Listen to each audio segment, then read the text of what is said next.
કેટલા લોકોને ટાઈમ છે કે એક્સરસાઇઝ કરી શકશે? રિફાઇનિંગ રોજ કોણ કરવાનું છે? Right. પછી ઓમકાર આટલું રેગ્યુલર કરવાનું. પછી બીજી કઈ એક્સરસાઇઝ તમે કરી શકો? એક ચાર બે 1-4-2 એટલો ટાઈમ નહીં રહે હવે કોઈની પાસે.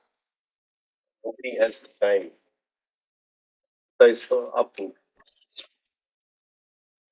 ઓબ્ઝર્વ કરવાનું ચાલુ કરીશું કદાચ, પણ પછી ક્લિયર તો જતું જ રહેશે ને, એ મુમેન્ટ તો જતી રહેશે કે કામ ચાલુ કર્યો ટાઈમ જતી રહેશે. ફ્રેશ કેવું કઈ તો કદાચ થોડુંક તો એટલે ફિફ્થ અપગ્રેડિંગ ઓફ અવેરનેસ એક્સરસાઇઝ. પાંચમું અપગ્રેડિંગ ઓફ અવેરનેસ એક્સરસાઇઝ. પાંચમું જેમાં પ્રિઝમની જરૂર નથી. હોસ્ટેલમાં રહે છે એ ફિફ્થ અપગ્રેડિંગ એક્સરસાઇઝ આપણે કરીએ. જેટલા લોકો હોસ્ટેલમાં રહીએ છીએ એને ઇઝી પડતી. હોસ્ટેલમાં શું હોય છે કે લાંબા કોરિડોર હોય.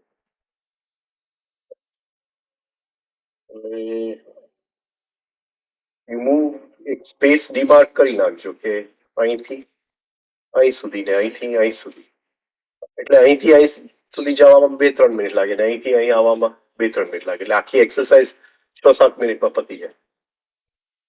એટલે વધારે ટાઈમ આપો.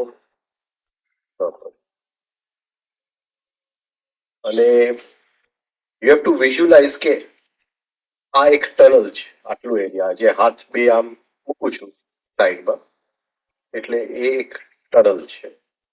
અને એ ટનલની અંદર હું જાઉં છું અને ત્યાં સુધી પહોંચ્યો અને પાછો આવ્યો. આટલું જ રોજ કરવાનું. એટલા હદ સુધી આપણું ફોકસ થઈ જવું જોઈએ કે આજુબાજુનું બધું ગુમ થઈ જાય. શરૂઆતની અંદર જાત જાતના વિચાર આવશે, કંઈક આવશે, પણ આપણે ચાલીએ અહીંથી અહીં સુધી, સ્ટોપ કરીએ અને ત્યાંથી પાછા આવીએ તો એટલું જો આપણે કરી શકીએ. I don't think it will take more than 7-8 minutes of time. અમે આપણે આપણા રૂમ સુધી ચાલતા જતા હોય તો થોડું દૂર ખપી જાઓ અને ધીમે ધીમે ચાલી અને જસ્ટ વિઝ્યુલાઇઝ કે આખું એક ટનલ છે. એકદમ એલર્ટ રહેવાનું છે. જ્યારે કોઈ પણ દુશ્મન કોઈ પણ વખતે હુમલો કરે એવી ટાઈપની એલર્ટનેસ જોઈએ. તો એ એલર્ટનેસ જો પકડી રાખશો, વિઝનને ફોકસ કરશો તો એક પોઈન્ટે બધું ગુમ થશે. You want be able to C anything. Just એક કોરિડોર જેવું દેખાશે. તે વખતે સમજી જાજો કે હવે હું મને આંખ બહાર તરફ જોઈ તો નથી, હવે અંદર જોઈ રહ્યો છું. તો જે ઘરે હોય, ઘરમાં ઓસરી હોય કે એવું કઈ હોય, કરી શકે એક રૂમથી બીજા રૂમ.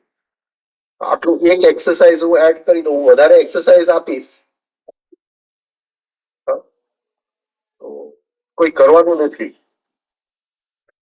ને. હા,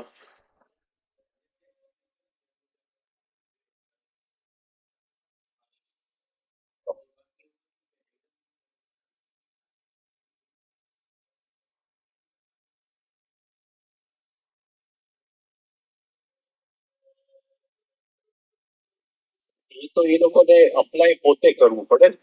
હું કઈ સિચ્યુએશનમાં એ લોકો છે એમ મને ખબર ન પડે લાઈફની અંદર. અત્યારે સવારથી સાંજ જે સિચ્યુએશનમાંથી હું જીવતો હોઉં એમાં હું ઓબ્ઝર્વેશન કરી, પણ એ લોકો કયા કયા સિચ્યુએશનમાંથી સવારથી સાંજ, પણ એ લોકોને હવે થોડા ખબર પડી ગયા કે આને લાઈન કહેવાય, આને વેનિટી કહેવાય, તો એ તરત એને ખ્યાલ આવશે કે આ વેનિટી ને મારે આગળ વધવા નથી દેવું. સેલ્ફ લવ ને આગળ, જો હું મારા સેલ્ફ ઇમેજ ને પ્રોટેક્ટ કરી રહ્યો છું, ઇમેજિનરી આઈને પ્રોટેક્ટ કરી રહ્યો છું, એ જે થોડા થોડા જે કન્સેપ્ટ એ લોકોને આપ્યા છે, તો એ પ્રેક્ટિસ ઓટોમેટિકલી થઈ જ જશે. આટલું જાણ્યા, એક એક મિનિટના પોઝ આપવાના, રાઈટ? પણ એ ક્યારે આપવાનું કે નદી ફ્લડમાં હોય ત્યારે એક એક મિનિટના પોઝ આપવાના. માર્ક્સ ખરાબ આવ્યા હોય, કે કંઈક સરખું ન થયું હોય, કે ટીચર ખીજાણા હોય, રાઈટ? તો જ્યારે અંદર ટર્મોઇલ હોય ત્યારે એક એક મિનિટના પોઝ આપવાના. એમને આપવાથી કઈ ફાયદો નથી. પણ એવું આપણે પ્રયોગ કરી શકીએ કે હું અહીંથી રસોડા સુધી ચાલીને જાઉં છું, તો એ વખતે એક પણ વિચાર ન આવવો જોઈએ. અઢીસો કેટલાના રૂમ પર? ટેબલ પર અઢીસો નથી, પણ બાજુવાળાનું તો છે.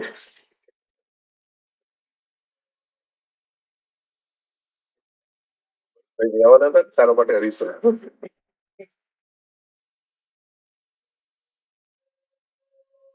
અહીંથી લઈ જાય અહીંયા.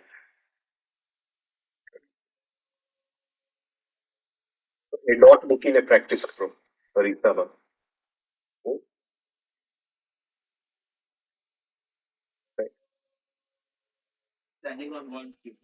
ના ના, 1 feet ને જસ્ટ સિટ આરામથી અને ડોટને મૂકી દો. Hold it there for a few minutes. પછી ભણવા બેસો. નર્વ્સ બધા એકદમ સ્ટેડી થઈ જશે, એકદમ સ્ટેડીનેસ ઓફ નર્વ્સ આવી જશે.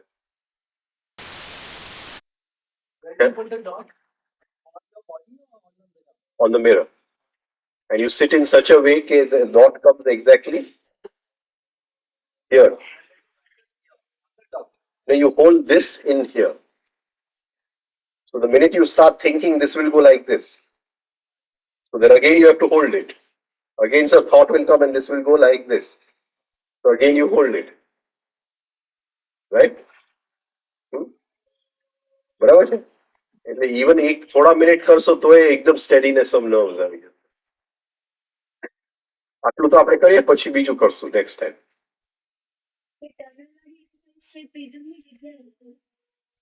ફિફ્થ પ્રિઝમની 4 એક્સરસાઇઝ છે અને ફિફ્થ એક્સરસાઇઝ આ છે. Correct prism? તો વાંધો નહીં. પ્રિઝમ કરતા હોય તો મૂકી નહીં દેતા. કોણ કરે છે પ્રિઝમ આમાંથી રેગ્યુલર કોઈ? ઇટ ડઝન્ટ મેટર, પણ તું રોજ પ્રિઝમ કરતો હોય તો મૂકી ન દેતો. એટલીસ્ટ પહેલી એક્સરસાઇઝ કરજે prism.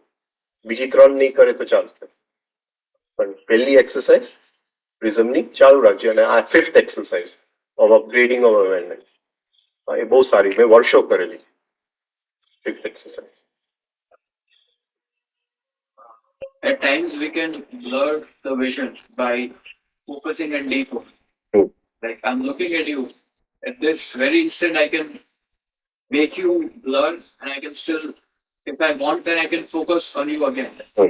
So, is that what we are supposed to do in the tunnel exercise, or we are just supposed to visualize it clearly? You try to visualize a tunnel, and you're just moving through the tunnel. ધીમે ધીમે you જે રીતે કરવું હોય, પણ આજુબાજુનું બધું ગુમ થઈ ગયું. જાણે આપણે ધુમ્મસમાં ચાલતા હોય ને, ફોગમાં, એવું જ લાગે આપણને.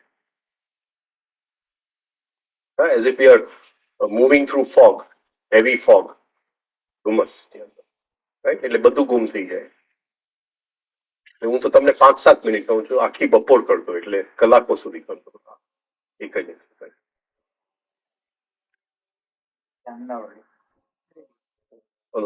સરળવાળી, ચાંદલાવાળી ખૂબ કર્યું છે. એ 5 મિનિટ. ચાંદલાવાળી બહુ સરસ એક્સરસાઇઝ છે. એટલું બધું સ્ટેડીનેસ ઓફ નર્વ્સ આવી જાય. કોઈ કહેતું હતું ભય, કે કોણ કાલે કહેતું હતું ઇનડિસિશન, ભય, કોણ બધાય? હા, ચાંદલા વાળી exercise. For the girls, it's very easy because they keep a mirror with them all the time. The handbags. Yeah, but you can't hold the mirror in your hand. Otherwise, instead this you'll hold. Huh? That won't work. You have to have a fixed mirror. Fixed mirror. હા ભરતભાઈ એને કઈક અરીસો તો ક્યાં આપેલો એ તો ના પાડે છે.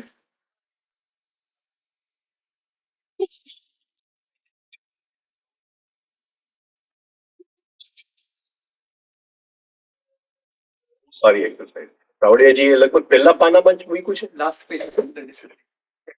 ફર્સ્ટ પેજ એ છેલ્લે બધી જે એક્સરસાઇઝીસ આપી છે ને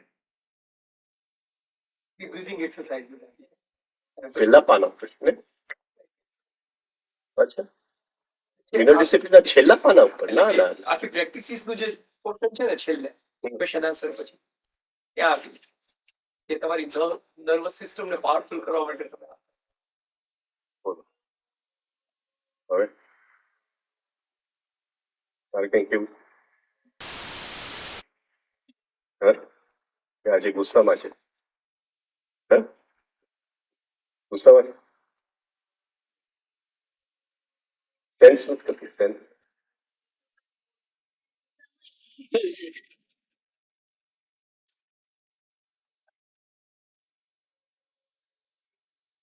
જરૂર નથી કા સેન્સ કરવાની.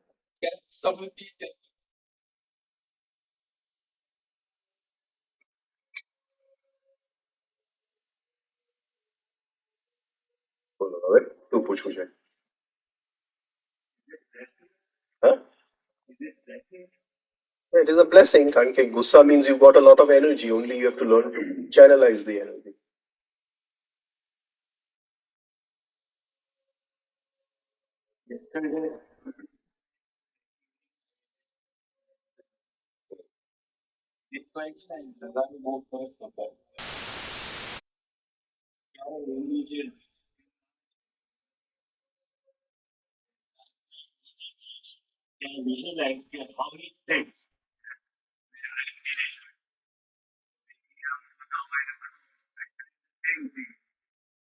And suddenly some another kind of sound started coming.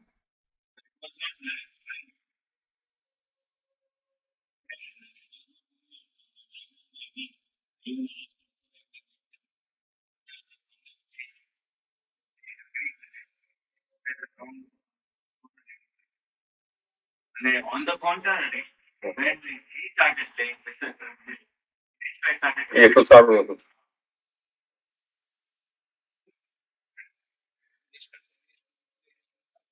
પછી આગળ નીકળી ગયો. એક બહુ સરસ ચોપડી છે એકદમ પતલી બહુ જ સુંદર છે Zen by Eugene Herrigan. Eugene Herrigan એક જર્મન હોય છે અને પહેલેથી બહુ સારો આર્ચર હોય બહુ જ સારો આર્ચર હોય એટલે એ જાપાન એક ઝેન શીખવા જાય છે અને એવા માસ્ટર પાસે જાય છે જે આર્ચરીમાં ઝેન શીખવા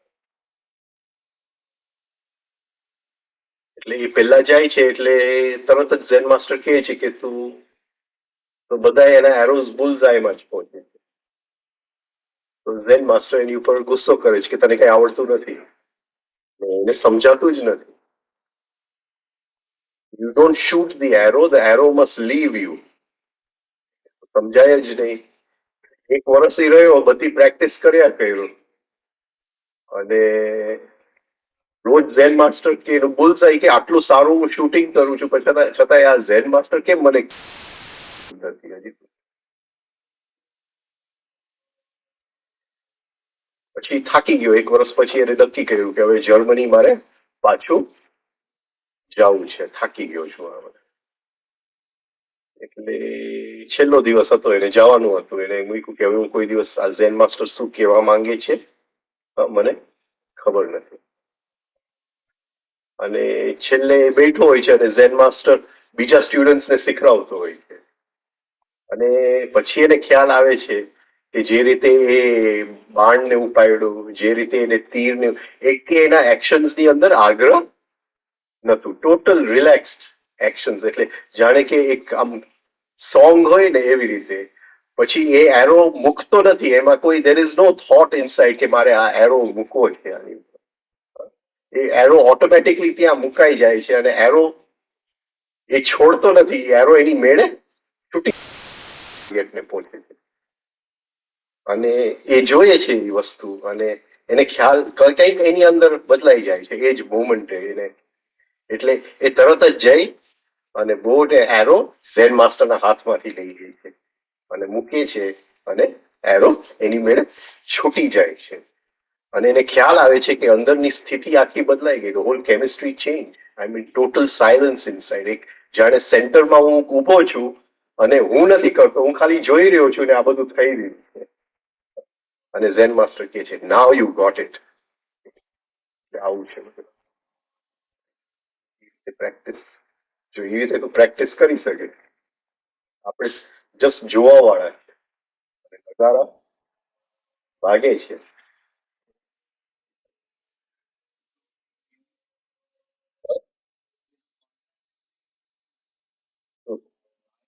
એટલે અંદરથી કરતા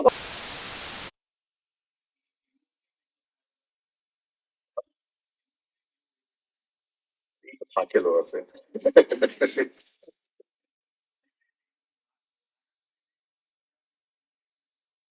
ના ના, આપણે just we are not the doer, it is happening, we are only helping it happen.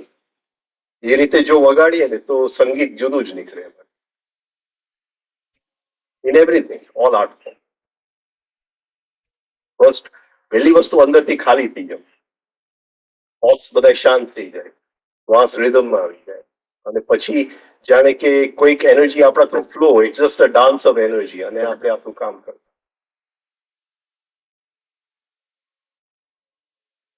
વહેલી સવારે કરીશ તો બહુ મજા આવશે 3 વાગે.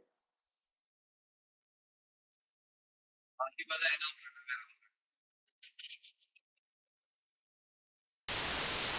નહીં, હકીકત છે એ સ્થિતિ સવારે 3 વાગે જ આવે. પછી જેમ દિવસ ચાલુ છાપું દિવસમાં આવી ગયું ને એટલે બધું બગડી ગયું. The minute the newspaper comes ને ખલાસ, એ ટીવી ચાલુ થઈ જાય એટલે પૂરું થઈ જાય. What is that? हाँ नहीं, वो लास्ट पेज पे લાસ્ટ પેજ लास्ट पेज ये ऐसा कुछ याद था कि फर्स्ट पेज पे था. અને કદાચ સાહેબની જે કોપી હશે ને એમાં પ્રેક્ટિસ સમજીને પછી આ એડિશન કર્યું છે ને મોબાઈલ એ લવની વાત કરી તો પ્રેમની વાત જે કરી હતી તમે કે અત્યારે મોટા ભાગનો પ્રેમ તો રિએક્શન જ છે, એમ કે જોવે છે અને એનું કોપી કરે છે બધા. તો ખરેખર જે લવની તમારા પ્રમાણે તમે જે કઈ બુક વાંચ્યો કે તમારા માટે બહુ સારામાં સારી વસ્તુ લાગી હોય કે અનકન્ડિશનલ લવ માટે કઈ કઈ બુક વાંચી હોય કે ગમે તે હોય કે તમારે book on love. હા, કેમ કે મોટા ભાગના રિએક્શન જ હોય છે. કોઈ પાછળની બુક વાંચી એ કેવો છે આઈ ડોન્ટ નો અને રિએક્શન આવી જાય એ જે કહે છે એ પ્રમાણે ચાલે, એ પાથ પર ચાલે. ને એવું છે કે by reading of book on love શું ફરક પડવાનો? હું તો પ્રેમની ઉપર કોઈ ચોપડી વાંચું, Eric from fear of flying, fear of flying. એટલે જ્યારે તમે પ્રેમમાં હો તો એવી એક સ્થિતિ બને છે કે as if you are flying. અને માણસ પ્રેમમાં પડવાનું ગભરાય છે. એની ઉપર એરિક ફ્રોમે લગભગ ચોપડી લખી છે, ધ ફિયર ઓફ ફ્લાઇંગ. તે મને યાદ નથી ટાઇટલ, લગભગ એવું કંઈક, બહુ જૂની ચોપડી. એટલે રિયલ પ્રેમમાં પડવા માટે જ માણસ ગભરાય છે, કારણ કે એમાં ઈગો, પ્રેમ તો ઓલરેડી અંદર પડેલું છે. જ્યાં સુધી અહમ છે ત્યાં સુધી પ્રેમ નથી. એટલે અહમ જો એક સેકન્ડ માટે પણ ઓગળે તો જે એનર્જીના દર્શન થાય છે એ લવ. એટલે એમાં કઈ વાંચવાની જરૂર નથી, પણ ડગલે ડગલે સેલ્ફ લવ ને આપણે ઓગાળતા જાય. એ ઇવન એક ફ્રેક્શન ઓફ અ સેકન્ડ માટે ઓગળશે. For love we don't do anything. આપણી એફર્ટ શું છે? અહમને ઓગાળવાનું, એ દિશામાં જાય. હમ જો ઇવન સેકન્ડ માટે પણ ઓગળે તો લવ તો છે જ અંદર. ટીચર છું મેં જોયું છે કે બાળક સ્ટોરી ટેલિંગ થી જ્યાં વધારે સરળતાથી કન્સેપ્ટ ફોર્મેશન થાય છે હમ. એના પાછળનું રીઝન સ્ટોરીઝમાં ઇમેજરી છે અને ઇમેજરી એ લેફ્ટ બ્રેન ની વાત નથી, એ અંદરના ઇમોશનલ બ્રેન માંથી આવે. જલ્દી વસ્તુ અન્ડરસ્ટેન્ડ થઈ જાય. અત્યારે મહાભારતની ને બધી વાર્તાઓ કરું તો જલ્દી અન્ડરસ્ટેન્ડ, આમ કરું સેન્સિટિવનેસ તો પકડાવવું મુશ્કેલ છે, પણ લાક્ષાગ્રહ કહું કે ભડકે બળે છે અને પાંડવ એમાંથી બચી ગયા, તો આપણા બધાની અંદર લાક્ષાગ્રહ છે અને એ લાક્ષાગ્રહમાંથી આપણે પેલા બચવાનું છે, રાઈટ? તો એ વસ્તુ સમજાય, આપણને ખ્યાલ આવે કે આપણી અંદર શું શું ભડકે બળે છે. પેલો તો ગુસ્સો જ આવે, ઇરિટેશન, જેલસી, રિવેન્જ, રાઈટ? આ બધું ભડકે જ બળતું હોય. અહમભાવ, આ બધું ભડકે જ બળતું હોય. એ બધું સેન્સિટિવનેસ નું કારણ છે, ઉત્તેજનાનું કારણ છે. જ્યાં સુધી અંદર પડ્યું છે ત્યાં સુધી મારા જીવનમાં ઉત્તેજના છે. એ લાક્ષાગ્રહ જો નીકળી જાય, એની આખી ટેકનિક આપી છે મહાભારતમાં, સુરંગ ખોદીને નીકળે, રાઈટ? અને જેને લાક્ષાગ્રહ બનાવ્યું છે એ લોકોને તો ખબર જ ન પડવી જોઈએ કે આવી રીતે હું એમાંથી સુરંગ ખોદીને, એટલે એ આખી અંદર ટેકનિક આપેલી છે કે આમાંથી કેમ મુક્ત થવું. એટલે એકદમ શું કે અજાણ્યામાં કામ કરવું પડે. જો હું તને કેવા જાઉં કે હું ગુસ્સામાંથી મુક્ત થાઉં તો હું મુક્ત થવાનો નથી કોઈને. સમજો કે ગુસ્સાની બદલે અહમ આવી જશે. લોકો બધે વાતું બહુ કરે કે હું આ કરું છું તે કરું છું,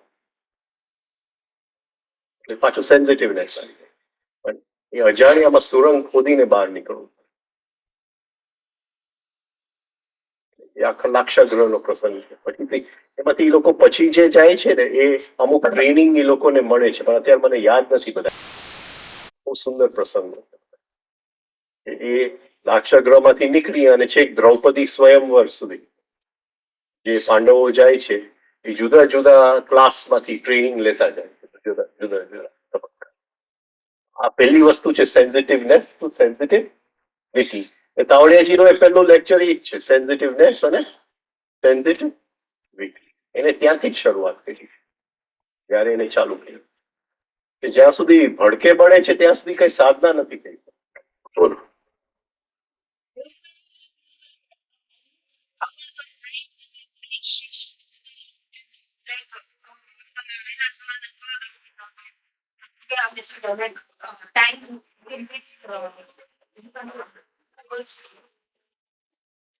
એટલે હરેક બોડીનું થોડું જુદું હોય, પણ 11 વાગે તો સુઈ જ જવું.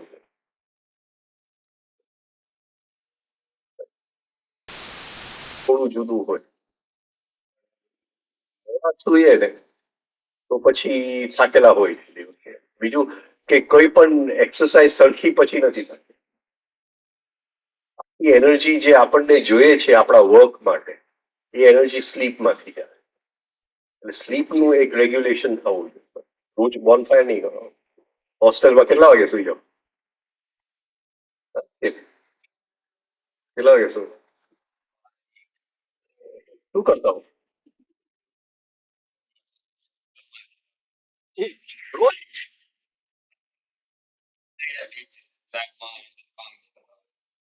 1 વાગે રાતે જમવા જાઓ રોજ?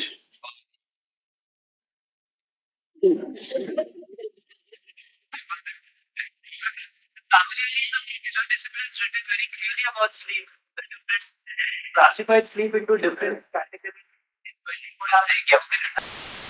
It's written. ये वजह से तो ऐसी नींद होगी if you sleep at this time, this is the quality of sleep. Very clearly written. 11 વાગે તો સુઈ જવું જોઈએ. 11 વાગે તો સુઈ જ જવું જોઈએ. ત્યાં વાગે એટલે 11 વાગ્યા સુધી તો બધું ચાલતું શું? લેબમાં પ્રોગ્રામિંગ અને એ તે. 12 વાગ્યા સુધી લેબ લોકોએ વોચમેને ફ્રી રાખી. બધા કામ એટલે સવારના બધું પતાવવાનું અસાઇનમેન્ટ ને બધું. પછી 1 વાગે જમવા જાવ.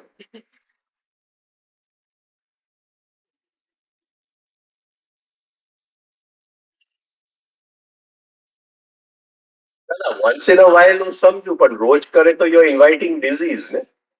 અત્યારથી જ તમે ડિઝીઝના બીજ જ વાવો છો. તમે કોઈક વખતે જલસો કરો ને રાતે 1 વાગે હોય, પણ ડેલી જ તમે બોનફાયર કરો તો રોગના બીજ અત્યારથી જ વાવી દો ને. ઇન્ટેન્સિટી ચાર્જ હા બોલ ને. ઇન્ટેન્સિટી ચાર્જમાં જે વાત જે લખેલું છે કે આટલા ઇફેક્ટ દરેક ગુસ્સો આવતો લોંગ ટાઈમ સુધી આવનો રહે તો આ ઇફેક્ટ થાય. મે બી ધારો કે આ વસ્તુ થઈ મને આ રોગ આવ્યો તેના પ્રમાણેના રીઝન કે આ કેન્દ્રમાં આ ભાવ કરો તો આ ભાવને લીધે તમને આ થાય છે. આ વિચાર. હા એ વિચાર ઇનડાયરેક્ટલી આપણે કદાચ જોતા નહીં સબકોન્શિયસમાં પડ્યું છે અને આપણા બોડીમાં આવી ગયું છે તો અહીંયા એક વિચાર ગુસ્સાનું ટકી રહ્યો એટલે અમુક કેમિકલ્સ બોડીમાં રેડાયા. ધીમે ધીમે એ કેમિકલ્સ જેટલો વધારે વાર આ વિચાર ટકી રહેતો હોય, વારી ઘડી આવતો હોય, એ કેમિકલ્સ વધતા જાય અને મને હાડકાનો દુખાવો થઈ ગયો. બરાબર છે. એ રીતે ઇન્ટેન્સિટી ચાર્ટ સમજાય છે. હા, એટલે એક જગ્યાએ એને વિચાર મૂક્યો છે કે આ વિચાર તે પકડી રાખ્યો, રોગ થયો છે. એટલે એક વિચાર એમને આપ્યા છે કે કયા કયા વિચારોમાંથી કયા કયા રોગ ઉત્પન્ન થયા અને એ વિચારમાંથી મુક્ત થવા માટે એને ન્યુટ્રલાઇઝ કરવા માટે કયો પોઝિટિવ વિચાર છે એ પણ એમને આપેલું છે. એક પ્રકારની વિલક થઈ ને વિચાર કરે તો એક પ્રકારની વિલક ડેવલપ થાય એવું થયું. હા, વિઝ્યુલાઇઝેશન થયું, વિલ થયું, ધારણા શક્તિ થઈ, એ વિચાર જો આપણે કરીએ, સેન્સિટિવિટી થઈ, બધું કરવું પડે ને. એને ત્યાં આપણે ત્યાં નિધિ ધ્યાસન. તું રાતે 12 વાગે જમે રોજ ફ્રૂટ જમે કે ફૂલ જલસા. સમજી ગયો સમજી. You should read this chapter and sleep together. You'll understand what it is.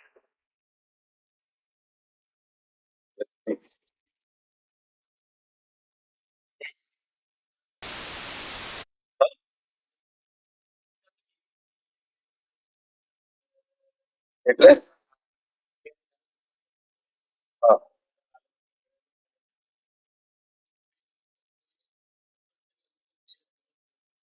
બીજી બાજુ આપણી સિસ્ટમ છે કે એ નીચે છે કે આપણે આ કાયદાવાળી કરી એ લોકો કમ્પ્લીટ થઈ ગયો અત્યારે તમે સોલ્યુશન આપો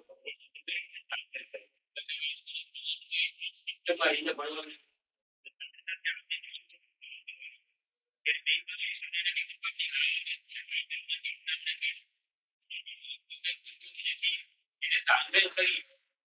એ જો રાતે જમતા હોય તો હું સમજુ ફ્રૂટ ને એવું કઈ ખાવું તો બરાબર છે.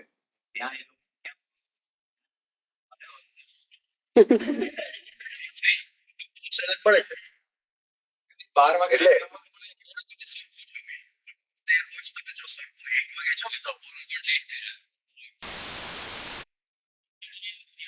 you have a heavy breakfast અને હેવી લંચ અને ડિનર તમે ઓલું કરી નાખો, શું કહે, ફ્રૂટ કરી નાખો. ભલે 1 વાગે જમો એનો વાંધો નહીં, પણ keep it limited to fruit, as much fruit as possible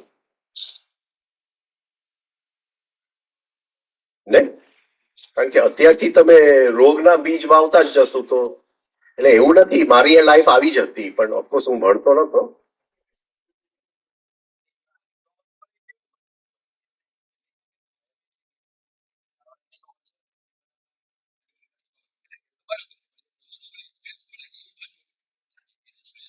બનાવે તાજું બનાવી. શું ઓમલેટ ખાતા હશો?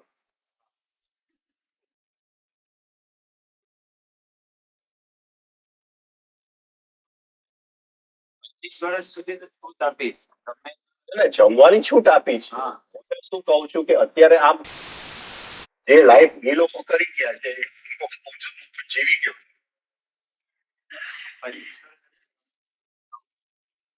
અમે સાંજના 6:30 વાગે ફ્રી થાય.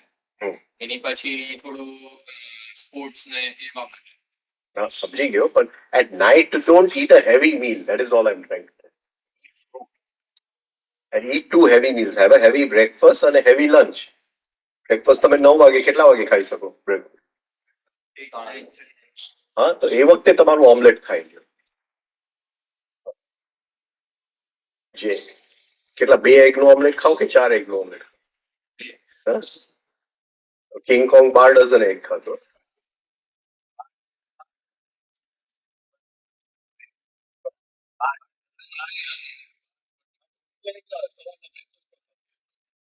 કિંગ કોંગ કરીને પહેલવાન હતો.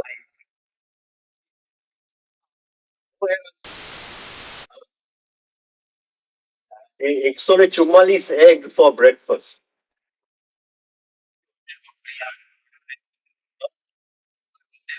કિંગ કોંગ નહીં, સોરી, ગામા પહેલવાન. ગામા પહેલવાન 144 એગ્સ ફોર બ્રેકફાસ્ટ થી. આ તો હું શું કામ કહું છું, કારણ કે મારા ગ્રેન્ડફાધરે જોયું છે. મારા દાદા મને આ વાત કરી ગયા કે એ કોઈ કેસ માટે પૂના ગયા હતા અને જે હોટેલમાં ઉતરેલા ત્યાં ગામા પહેલવાન સાથે હોય. તે વખતે એ દુનિયાના નંબર 1 રેસલર હતા અને એ હોટેલમાં લખેલું હતું બેડ એન્ડ બ્રેકફાસ્ટ, એટલે વિથ બેડ બ્રેકફાસ્ટ ફ્રી. એટલે ઓલા હોટેલ માલિક બિચારો 144 ઈંડા ખાઈ ગયો એટલે એને બોર્ડ બતાવી દે બે જ ઈંડા મળશે તમને બેડ એન્ડ બ્રેકફાસ્ટ. એટલે સવારે જે છે ને, યુ ઓલ ઈટ, ભલે ફ્રૂટ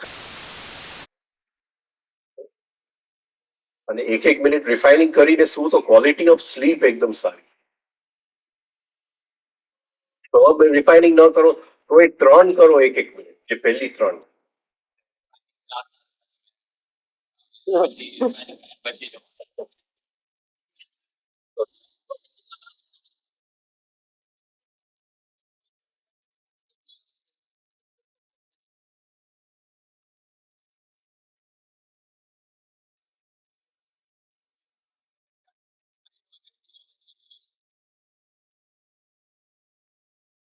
લગભગ બધા સ્ટુડન્ટ નું આમ જ હશે ને 90% જેવું. બધાય આવી રીતે સવારના 4 વાગ્યા સુધી તો આખી ભીડ હોય કેફેટેરિયા. મોર્નિંગ તો ભીડ હોય.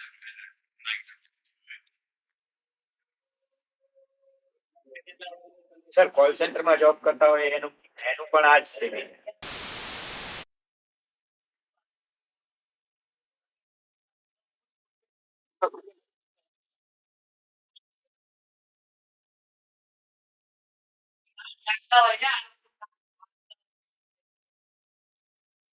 લેક્ચર્સ ક્યારે હતા? 8 વાગે લેક્ચર ન હોય, 9 વાગે.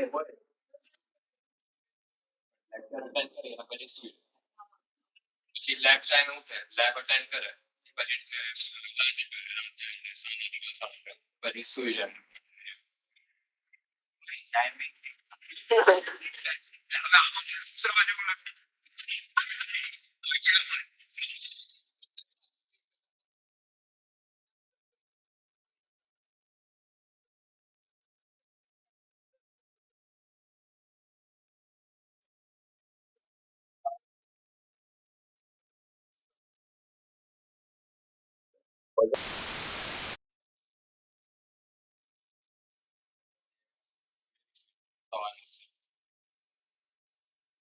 કરી શકે છે.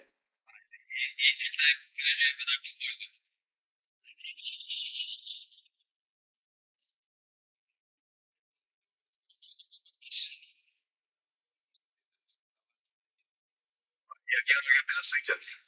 એ જમવાનું એનું રેગ્યુલર હશે બધું.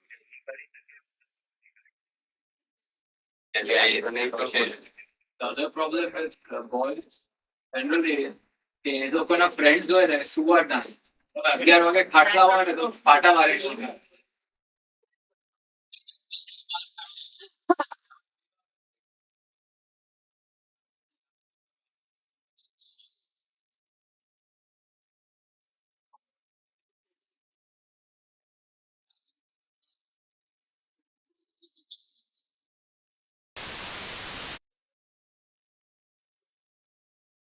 અરીસાનું શું કરવું?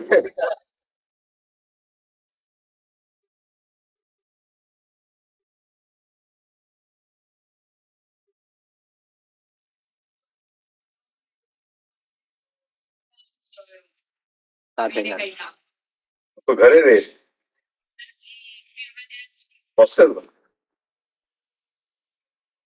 ઘરે જાગવાનું બધે કે તો કે છોકરીઓ બધી વહેલી સુઈ જાય બધી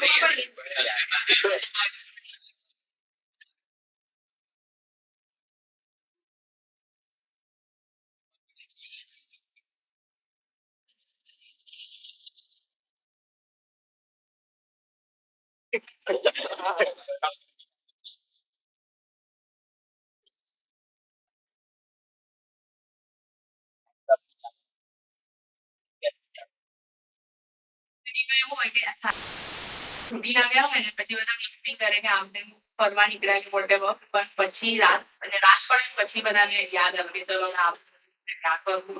એટલે એવું થાય કે એવું એટલે 10 પછી દિવસ ચાલુ થાય.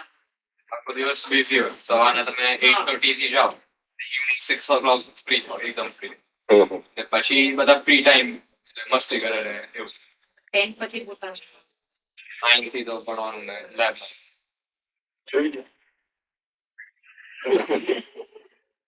કંઈક સ્લીપના સાયકલ્સ વાંચવા જેવું નથી અને આ બહુ ઘેરી વાત વેરી ડીપ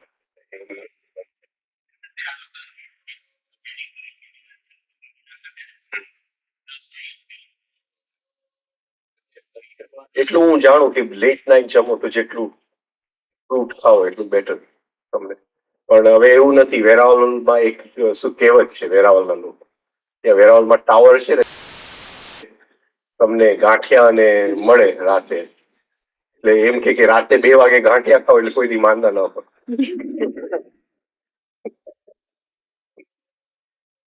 એટલે બધા ટાવર પાસે ભેગા થાય રાતે 2 વાગે ગાંઠિયા આમ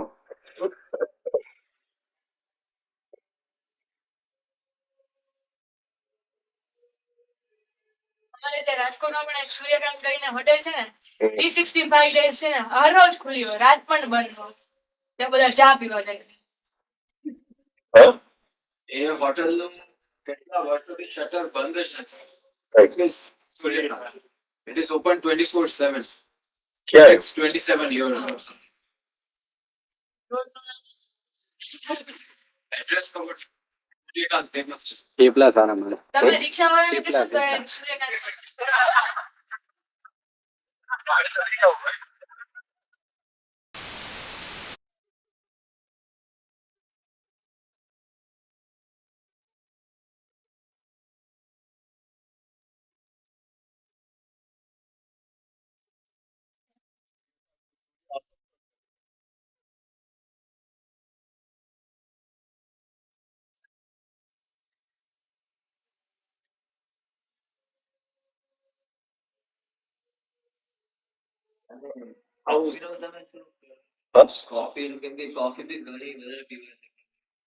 કોફી બહુ પીવું છું તું એ પીશ કોફી ટી એન્ડ કોફી પણ you have two neutralise it with something એટલે પેટ જેટલું અત્યારે તો સાયન્સ હમણાં જે લેટેસ્ટ જે સાયન્સ છે ને એ એમ કહે છે કે the biggest cause of cancer is if your stomach is acidic in the night એટલે રાતે એસિડિક સ્ટમક લઈ જુઓ તો તમે કેન્સરને એટલે ધ આઈડિયા ઇઝ કે બિફોર ગોઈંગ ટુ સ્લીપ તમે પેટને એલ્કલાઇન કરી નાખો ન્યુટ્રલાઇઝ કરી નાખો બધી એસિડ હવે જો ચા પીધી હોય કે કોફી પીધી હોય તો the stomach is always acidic at night heavy કંઈ ખાધું હોય તો the stomach releases hydrochloric acid એટલે એસિડિક હોય એટલે એવું કંઈક કરવું પડે કે just before going to sleep if you make the stomach alkaline તો તમે માંદા નથી પડતા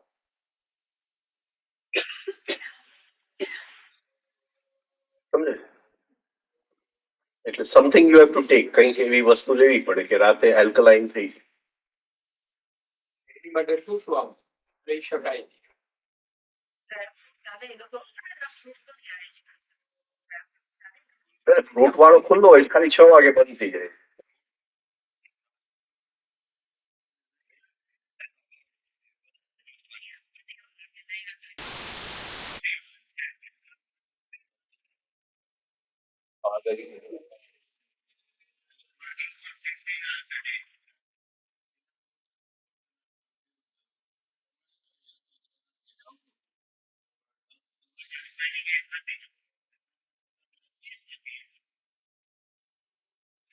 ના બરાબર છે. મને એવું લાગે છે કે કોઈ તો થઈ જ you have to tech time ને ઓલરેડી ત્યાં સેન્ટરમાં તો રિફાઇનિંગ કરાવતા જ ના રિફાઇનિંગ તો રેગ્યુલર થાય છે. રિફાઇનિંગ રેગ્યુલર થાય, ઓમકાર નથી થતું. ઓમકાર કરવા દે બાજુવાળો. એટલે ખબર છે. એ લોકોને DSCG સાઈડની જે તમે કરો કેવો છો વાત હા. એના માટે એ લોકો જો ઇન્ટરેસ્ટેડ હોય હા. જે સ્ટુડન્ટને મલ્ટીને એનું પોતે વર્ષોથી કરું છું કે મારું બહુ એસ્થેટિક થઈ જતું હમ. એ લોકોને જો ઈચ્છા હોય તો આ બધું બેલેન્સ કરનાર કોફી પીવું ચા પીવું અને પછી રાતના એક ચમચી અક્ષર રોજ હવે પતિ કરજો લોકો કઈ લેતા નથી, એમને પડ્યું રહે છે.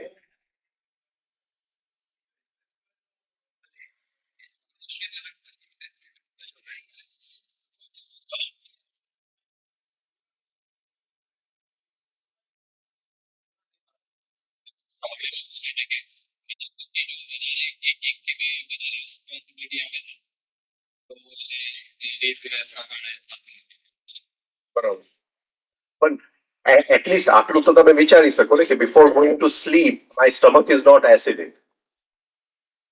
એટલું તો તમે વિચારી શકો કે નહીં, કે જેટલી પણ ચા પીધી હોય કે કોફી પીધી હોય, because the minute you have a heavy meal hydrochloric acid તો આવી જ ગયું સ્ટમકની અંદર. એટલે something you have to do just to sleep કે એસિડ ન્યુટ્રલાઇઝ થઈ જાય તો એટલીસ્ટ સૂતી વખતે તમારું સ્ટમક એસિડિક નથી.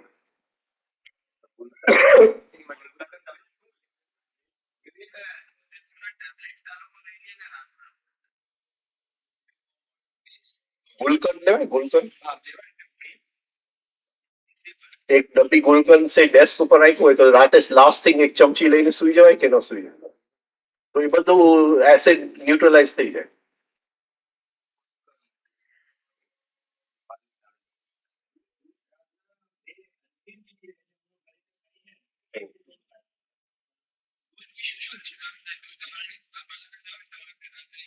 પલાળે કઈ ન પલાળે, એ આ જેની પર દર્દ ખાઈ જાય. એક જ કહું કે your stomach should not be acidic at night. તો ગુલકંદ ઇઝ ધ બેસ્ટ. ગુલકંદની એક ડબ્બી મૂકી દેવાની, અમે તમને આપી દઈશું ગુલકંદની ચમચી, ચાટી જવાનું સુતા પહેલા. ઠંડુ દૂધ કઈ રીતે કઈ ન કરે કઈ.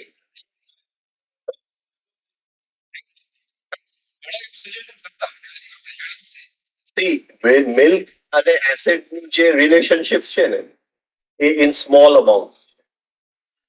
એટલે થોડુંક દૂધ પીઓ, પછી કલાક પછી થોડુંક પીઓ, પછી કલાક ઠંડુ દૂધ, તો એ એસિડ ને ન્યુટ્રલાઇઝ કરે. પણ આખું એક શોટે દૂધ પીઓ તો એ અંદર લેક્ટિક એસિડ બની જાય.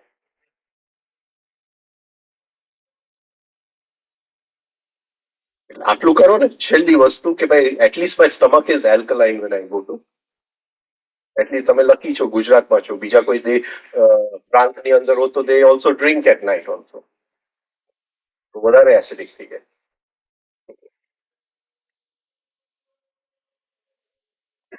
સિગરેટ કેટલા પીએ છે? નહીં, બહુ સારું.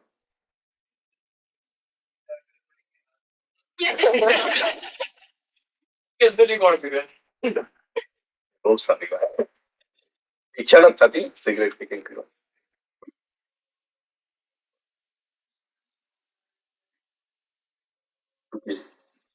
નહીં હા,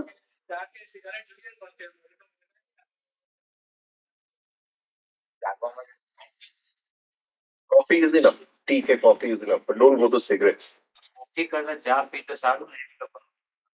કાવડિયાજી કોફી ને ના પાડતા, તમને જે ઠીક લાગે. કોફી શું બ્લેક પીએ છે? કઈ સારું છે, એટલી એસિડ ઓછી. चाय का Kawadiya ji is given a special way of making tea ना जिससे एसिडिटी नहीं होती है बनाने वाले एटलीस्ट घर में जो भी बना सके कुछ शेयर हाँ, वो तो सबको बता सबको मानते हैं. हॉस्टल में चाय नहीं बना सकते ना, वो तो वहाँ की वो पहले आती थी। हमारे जमाने में तो 5 किस्म की आती थी, बादशाही, अमीरी, स्पेशल, गोल्डन અને છેલ્લું હતું ચાલુ. 5 જાતની ચા. પહેલી વાર ચાની પત્તી વાપરે એ બાદશાહી, બીજી વખત વાપરે એટલે સ્પેશિયલ, પછી ગોલ્ડન, એટલે બધો ડૂચો કઈ ન નીકળતો એ ચાલુ. આવું નથી આવતું તમારે? 5 જાતની ચા હોય એટલે એ જ પત્તી 5 વખત ઉકાળી નાખે.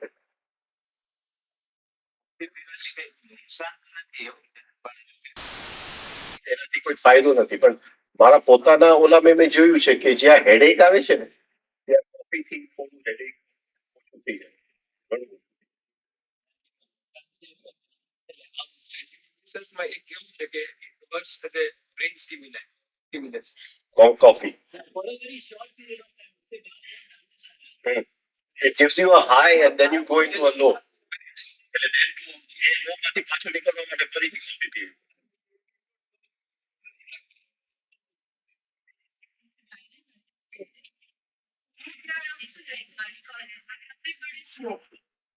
મારે કેવું થાય કે અમે સ્મોક ના કરું પણ મારે એટલું બધું વિષય કરવું પડે કારણ કે બી વાત કરતા હોય ને કે યુઝ તમારે રહેવું પડે એ કેટલું નુકસાન કરે નુકસાન. જઈ બી ના શકે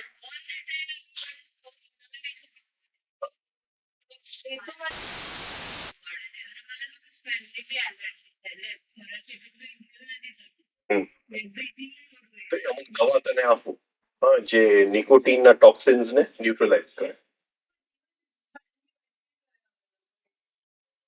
દવા આપું.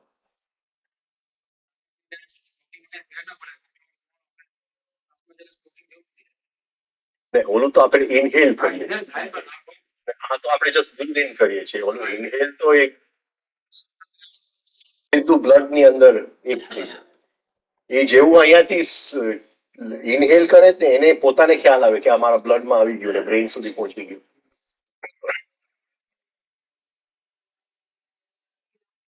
તમારે વિદ્યાર્થીઓ કઈ લેવા ગયા હોય ને કોઈ શોપ પર ફોકસ બેઠા હોય તેમની આદત હોય સામેથી એ માને તમારી પાસે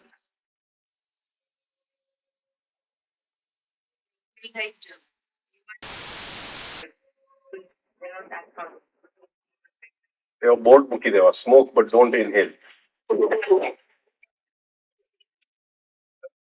બોર્ડ મૂકી દેવાના બધે.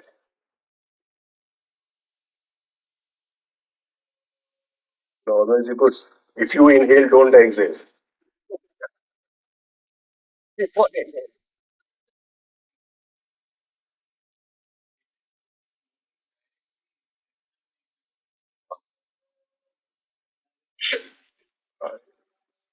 આખા આપણી નાડી તંત્ર ખલાસ કરી નાખે ને સ્મોકિંગ.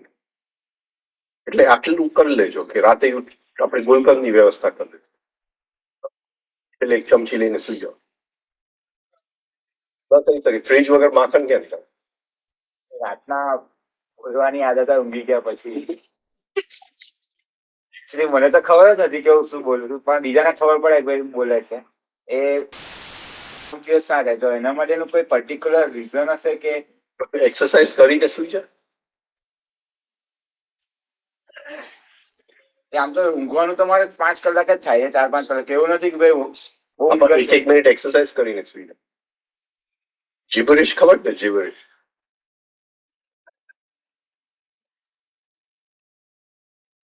એક ઝેન મંક હતો, એનું નામ હતું જબ્બર. અને એ કોઈ દિવસ આમ કોઈ લોજિકલ વસ્તુમાં ન બોલે. એટલે એ જબ્બર ઉપરથી એક મેડિટેશન આવ્યું, જીબરિશ મેડિટેશન. મારે ઓશોની પહેલી મેં શિબિર કરેલી 1974 જાન્યુઆરી, માઉન્ટ આબુ. એટલે એમાં પહેલું ધ્યાન એને શીખડાયું જીબરિશ. જીબરિશ એટલે બપોરે 2 વાગે એટલે અમે બધા ત્યાં બેસી જાય બહાર, પછી અમારે આકાશ સાથે વાત કરવાની.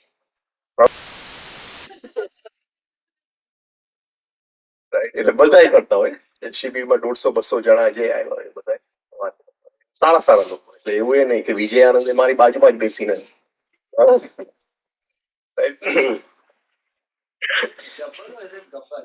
જબર સિંહ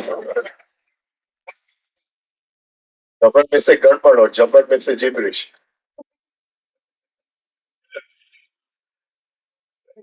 એટલે 5 મિનિટ જીબ્રિશ કરે ને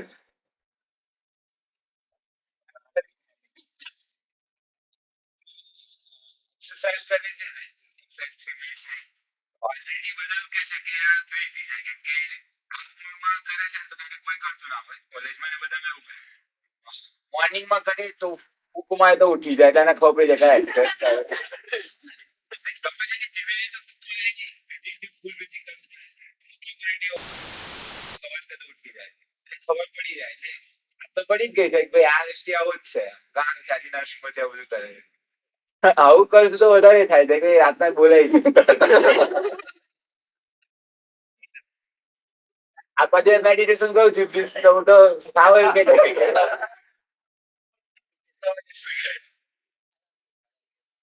વાગે સુતાની અડધી કલાક પહેલા ડાબુ નસકોરું બંધ કર. પછી સુતી વખતે કાઢ નાખશે એટલે મેગ્નેટિઝમ બોડીની બને. એટલે અડધી પોણી કલાક પહેલા બ્લોક યોર લેફ્ટ નોસ્ટ્રિલ એટલે રાઈટ નોસ્ટ્રિલ નું ફ્લો એકદમ સરસ થઈ જાય ને એમાં ખુશ થઈ જાય બંધ થઈ જાય. એ તો કે જ ને કે ત્યાં આમ ઓલરેડી ગાંડો છે પછી જ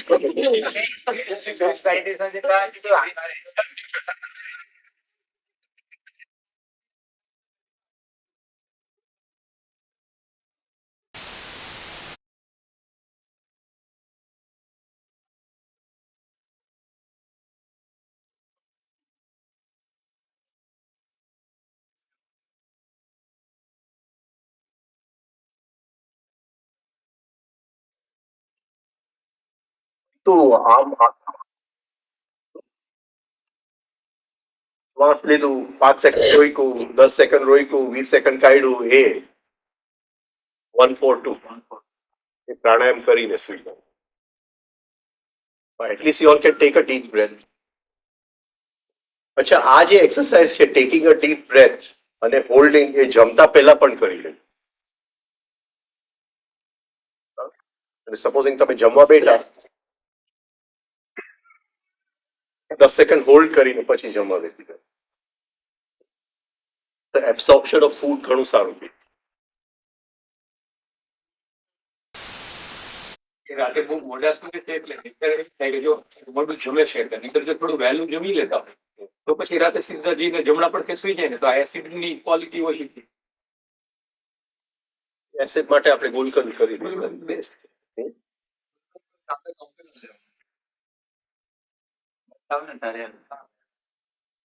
એટલે એમાં શું છે કે ગુલાબમાં ગુલાબ છે ચૈત્ર મહિના જે ગુલાબ થાય ને હા એ ગુલાબની જે અસર થાય એ બીજા ગુલાબની અસર ચૈત્ર મહિના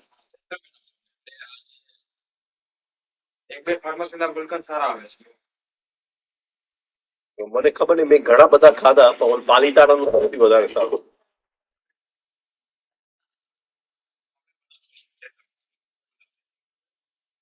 હા ગુલાબ ક્યાંથી લેવું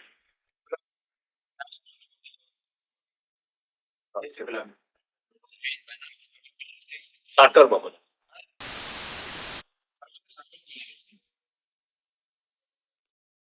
બહુ સારું. એ તડકામાં જ મૂકીને બનાવો ને એ કોણ કમ્ફર્ટેબલ નથી ફેબ્રુઆરીની તારીખોથી What are the dates? 20 or 21st.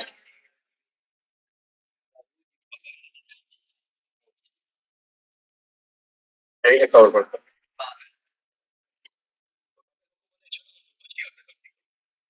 એક વસ્તુ એવી જ નવું મળ્યું કે જે દૂરથી આવનાર છે Friday, Saturday, Sunday will get 3 days.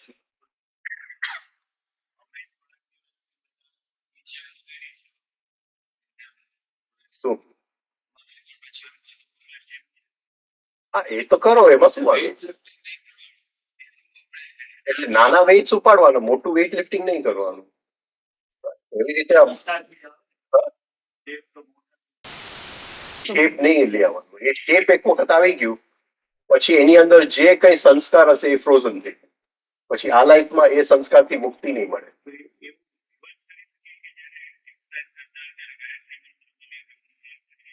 ના, એની સાથે સવાલ નથી ને. તમે મસલ્સ એવા નહીં, મસલ્સ ફ્લેક્સિબલ રાખો, સોફ્ટ મસલ્સ રાખો. Once you build your muscles, they become hard. Is that what you are saying? Yeah, then once they are hard, then the memory pattern which is in that muscle is frozen forever.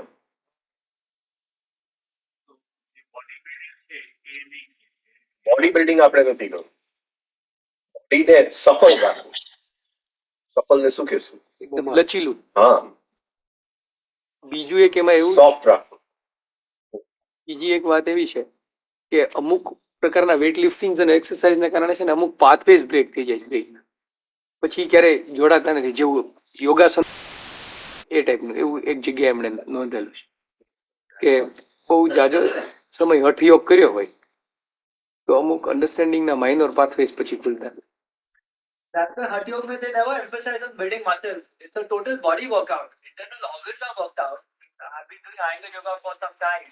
So internal organs are worked out, but we never emphasize on muscles. It's never there anywhere in any of the asana. It's a complete body workout, but never on the muscles. Right. Even આમાં marshal આર્ટ્સમાં body building નથી આવતું.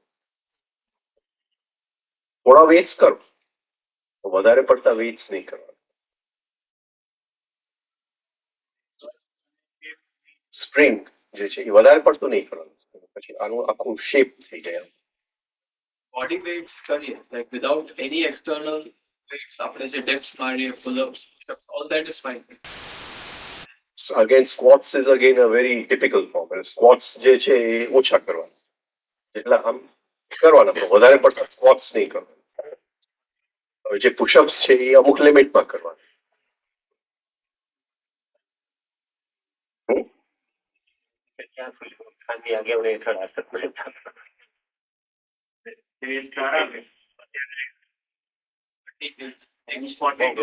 Bench press કરી 42 kg નું bench press કરીએ એટલે bench press હોય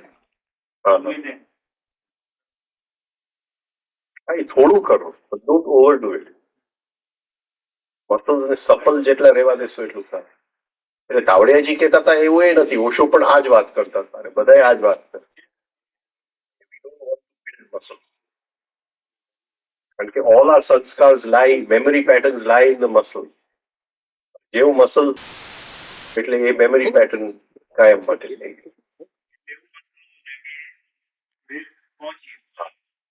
સફલ